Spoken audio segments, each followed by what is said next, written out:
Okay.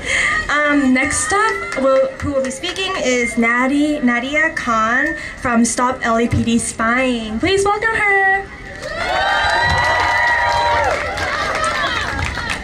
All right, good morning, good afternoon. I think it's afternoon now. I just want to give a shout out to all of you, all the young people out here, and the very rich history of student walkouts that Los Angeles as a city, as a county has. And so you all are a part of it, you're making history, and you're continuing that vibrant history. So really want to give a shout out to y'all and to the LA Students Activist Coalition as well.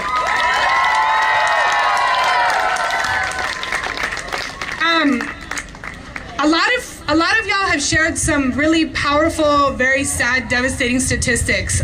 So we have that knowledge. What I would like to share is some history with you of why and how this culture of guns exists here in this country today.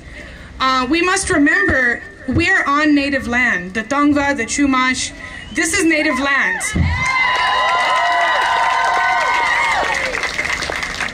And the way this native land was taken away from the native people, the way native people were genocided in this country was through guns.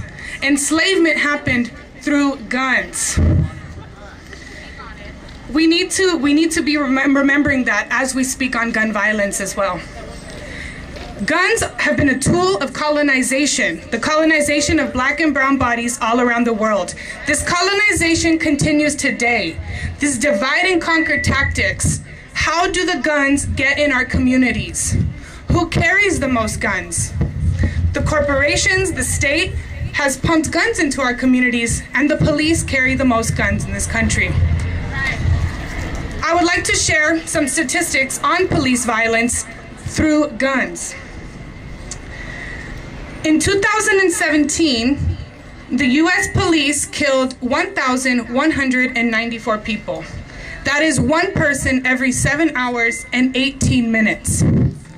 In 2018 so far, 387 people have been killed by the police.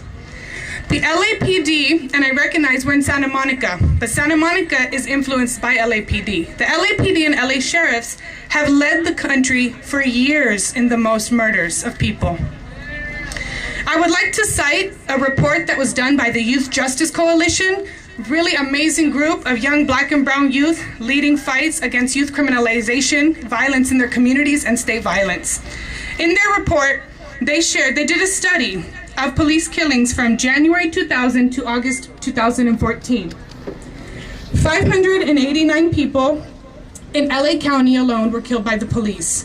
Out of those 589, 586 were by guns. That is one person per week being killed by police by guns.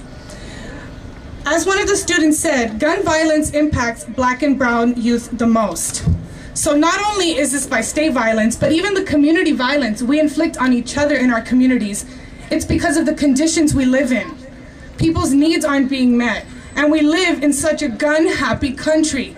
How do we expect people to react and act? So I think we need to be uplifting this. We need to be looking at, and I want to also point out that in that study, 28% of the people killed were black in a county where the population of black folks is 9.2%.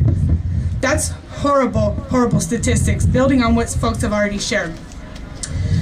So I wanted to talk about a little also, as we call it, the Stop LAPD Spying Coalition, before the bullet hits the body. Guns are one piece of a much larger structure of violence, of a much larger piece, what we call the stalker state. Young people, as you all know, young people are being stalked and hunted down and murdered. And so through the stalker state, we have private systems, we have public systems, the systems we depend on for food, for housing, for schools. All of these are part of it. So when we think of guns, we need to think of it in this context. We need to think about how youth are being surveilled, behavioral surveillance, how youth are being stalked as well. There's programs such as Preventing Violent Extremism in Schools, passed by the FBI guidelines in 2017, which essentially says different behaviors are suspicious, such as speaking out against authority, expressing anger and frustration. I'm sharing this not to scare you, but to empower you.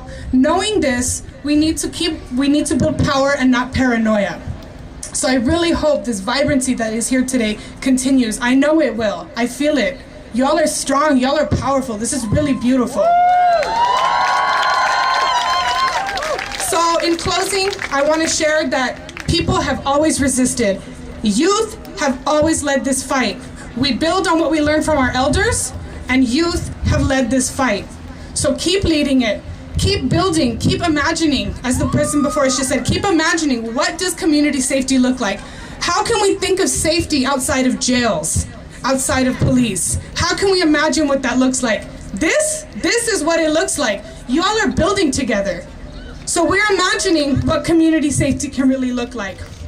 As somebody said before, the sister said in her beautiful song, take the time to be kind, share a slice. This is how we build together. So I want to also invite you all. We are Stop LAPD Spine. We are housed out of LA Community Action Network in Skid Row in downtown Los Angeles, the most policed community in the country.